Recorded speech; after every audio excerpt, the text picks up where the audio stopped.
Hey guys, hello everyone. Welcome back to SendPulse pop-up series. Today we're talking about four next elements. These are button, spacer, command, and countdown.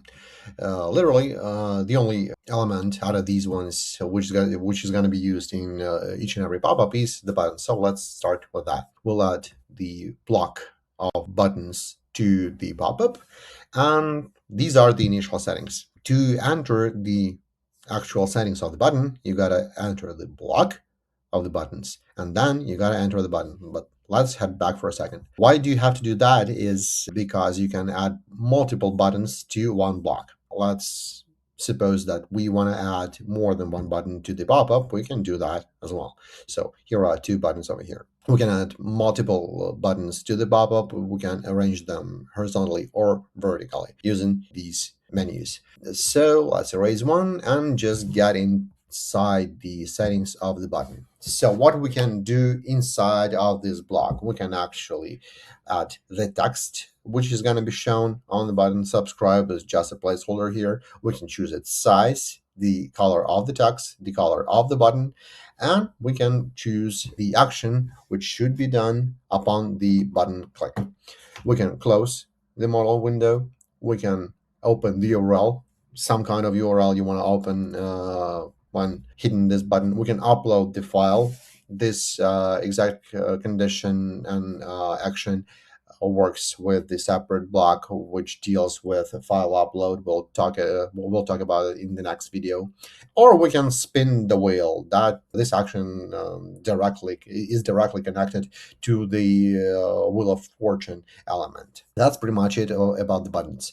Do not forget to add them to the pop-ups, because sometimes people do tend to forget to place the action buttons to the pop-ups and they simply do not work. Also, what we can choose here is to whether create contact or not to create contact using this button, meaning like if there are entry fields in your pop-up and you do not want to create the new contact in the CRM, you can turn this switcher off and the contact will not be added.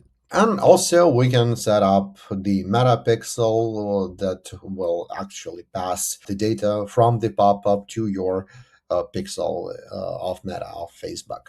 That's pretty much it about the buttons. Let's head forward. Next one is the spacer. There is not much to tell about. That is just a spacer that separates the elements one from another, and you can choose its thickness.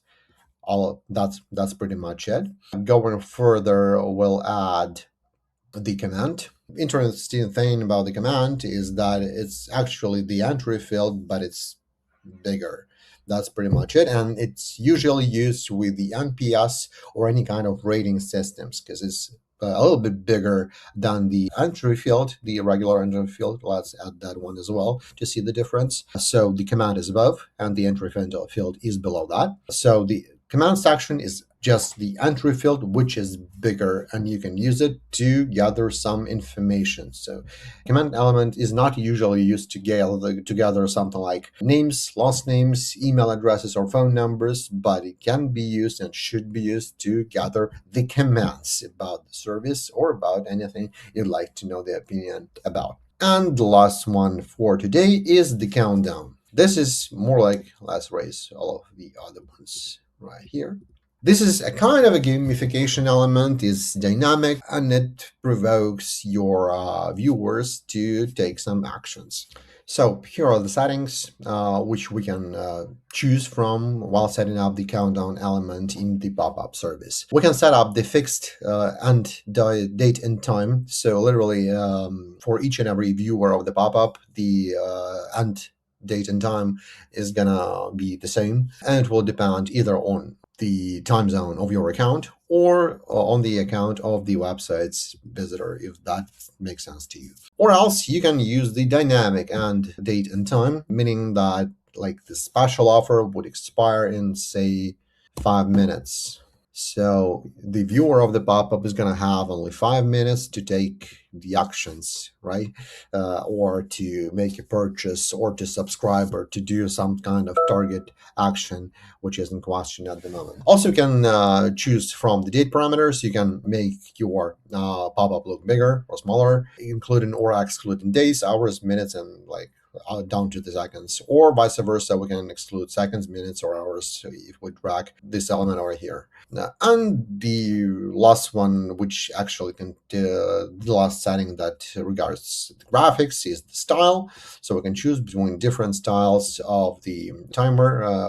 So basically, choose the one that fits your needs or fits the design of your pop-up or the website in general. And the last one is the color of the timer itself.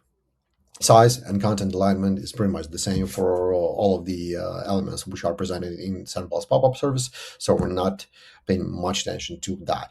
If you have any further questions on these elements or any other elements, just drop us a comment below or email us at support@sendpulse.com. And as always, I thank everyone who rambles through the knowledge base of the pop-up service. It has like answers to mostly all of your questions. Have a good day, and thank you.